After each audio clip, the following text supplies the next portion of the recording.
Di sebuah sudut kota kecil di Jawa Barat, berdiri sebuah bangunan tua yang sudah puluhan tahun tak tersentuh. Perawatan, dindingnya retak-retak, catnya mengelupas, dan jendela-jendelanya berkarat. Bangunan itu adalah sebuah kosan tua yang dikenal dengan nama Kosan Mawar. Nama yang seharusnya indah, tetapi kini menjadi momok menakutkan bagi warga sekitar. Konon, 20 tahun lalu, kosan itu menjadi saksi bisu pembunuhan sadis yang dilakukan oleh seorang psikopat bernama Pak Dharma. Seorang penutup jalan yang ternyata menyimpan kegilaan mengerikan di balik senyum ramahnya. Kini, kosan itu kembali dibuka untuk disewakan dengan harga murah. Banyak yang menganggap pemiliknya gila karena berani membuka kembali tempat terkutuk itu. Namun, bagi mahasiswa miskin seperti Tony, harga murah adalah satu-satunya alasan yang cukup untuk tinggal di sana. Tony menyeret koper lusuhnya ke dalam kamar nomor 7. Kamar yang konon menjadi tempat kejadian pembunuhan paling brutal 20 tahun lalu. Seorang mahasiswi bernama Sari dipotong-potong tubuhnya di kamar itu oleh Pak Dharma. Tubuhnya ditemukan dalam kondisi mengenaskan. Kepala terpisah, tangan dan kaki dipotong rapi, dan organ dalamnya disusun di atas meja seperti persembahan ritual. Pak Dharma akhirnya ditangkap, tetapi ia bunuh diri di penjara sebelum diadili, meninggalkan misteri tentang motifnya. Tony mencoba mengabaikan cerita-cerita itu. Itu cuma masa lalu. Aku butuh tempat tinggal murah. Gumamnya sambil membongkar barang-barangnya. Kamar itu memang terlihat mengerikan. Lantai keramiknya penuh noda coklat yang entah darah atau karat. Dindingnya penuh coretan aneh. Dan ada bau apak yang menusuk hidung. Di sudut kamar ada cermin besar dengan bingkai kayu yang sudah lapuk. Tony merasa ada yang aneh dengan cermin itu, tapi ia memilih mengabaikannya. Malam itu, saat Tony hendak tidur, ia mendengar suara aneh.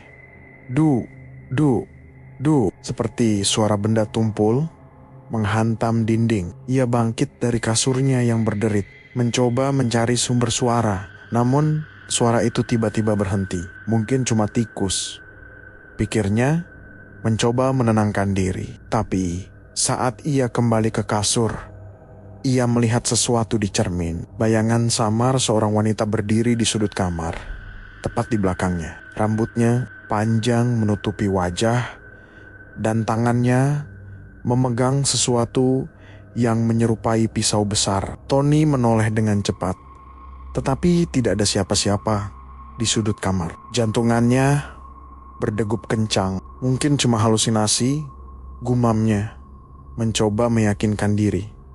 Pagi harinya, Tony bertemu dengan Bu RT, seorang wanita tua yang tinggal di dekat kosan. Wanita itu memandang Tony dengan tatapan penuh kasihan. Mas, yakin mau tinggal di kamar nomor 7? Itu kamar paling terkutuk di kosan itu. Banyak yang bilang arwah Sari masih gentayangan, mencari keadilan, kata Bu RT dengan suara bergetar. Tony tertawa kecil, berusaha menutupi rasa takutnya. Buah, zaman sekarang mana ada hantu? Itu cuma cerita orang-orang iseng. Bu RT menggelengkan kepala. Mas, dulu Pak Dharma itu orang gila. Dia bilang dia berbicara dengan sesuatu di cermin kamar nomor ke-7. Dia bilang cermin itu pintu ke dunia lain dan dia diperintahkan untuk membunuh. Kalau mas gak percaya, ya sudah. Tapi hati-hati. Ya, Tony mengangguk asal, lalu kembali ke kosan. Namun, kata-kata Bu RT terus terngiang di kepalanya. Malam itu, ia memutuskan untuk menutup cermin dengan kain bekas, biar gak kepikiran, gumamnya. Tapi malam itu, teror semakin menjadi-jadi. Saat ia sedang tidur, ia terbangun karena merasa ada yang menatapnya. Ketika ia membuka mata, ia melihat kain penutup cermin telah jatuh ke lantai. Di cermin, ia melihat sesuatu yang membuat darahnya membeku. Seorang wanita tanpa kepala berdiri di sudut kamar, memegang kepalanya sendiri di tangan kiri. Mulut di kepala itu bergerak, seolah berbicara, tetapi tidak ada suara yang keluar. Tony berteriak dan berlari keluar kamar, tetapi pintu kamarnya terkunci dari luar. Ia panik, mencoba menendang pintu, tetapi sia-sia. Di belakangnya, ia mendengar suara tawa mengerikan, seperti suara pria tua yang serak. "Kau tidak bisa lari, anak muda. Kau akan menjadi korban selanjutnya." Suara itu menggelegar, seolah datang dari segala arah. Tony menoleh, dan di cermin ia melihat sosok Pak Dharma, pria tua dengan wajah penuh luka dan mata merah membara. Membara berdiri tepat di belakangnya. Tangan Pak Dharma memegang kapak besar, siap menebas. Pagi harinya, Tony temukan oleh penghuni kosan lain dalam kondisi mengenaskan. Ia duduk di sudut kamar, memeluk lutut dan terus bergumam, "Aku harus membunuh. Aku harus membunuh." Matanya kosong dan tangannya penuh goresan, seolah ia telah mencoba mencakar wajahnya sendiri. Salah satu penghuni kosan, Rudy, mencoba menenangkannya. "Ton, kamu kenapa? Tenang, ya. Aku panggil dokter." Tapi Tony tiba-tiba menoleh dengan senyum mengerikan. "Bukan aku yang melakukan ini, Rudy.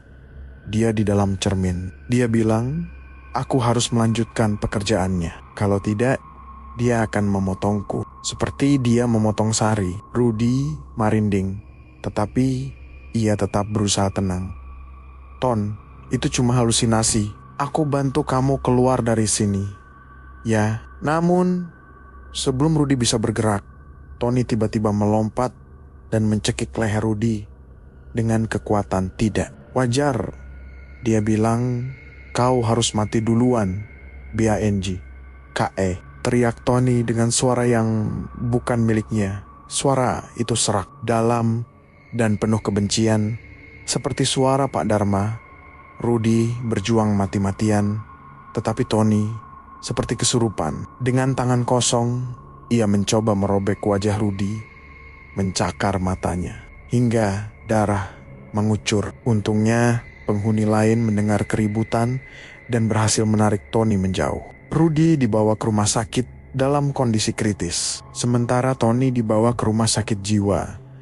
Setelah kejadian itu, kosan Mawar ditutup kembali. Namun, cerita tentang kengerian di kamar nomor 7 terus menyebar. Beberapa orang yang nekat masuk ke kosan itu melaporkan hal-hal aneh. Suara tawa mengerikan, bau darah yang menyengat, dan bayangan wanita tanpa kepala yang terus muncul di cermin. Ada yang bilang, cermin di kamar nomor 7 adalah pintu ke dunia lain, tempat arwah Pak Dharma dan korbannya terperangkap. Ada pula yang bilang, siapapun yang tinggal di kamar itu akan dirasuki kegilaan, dipaksa untuk melanjutkan ritual pembunuhan sadis yang dimulai oleh Pak Dharma.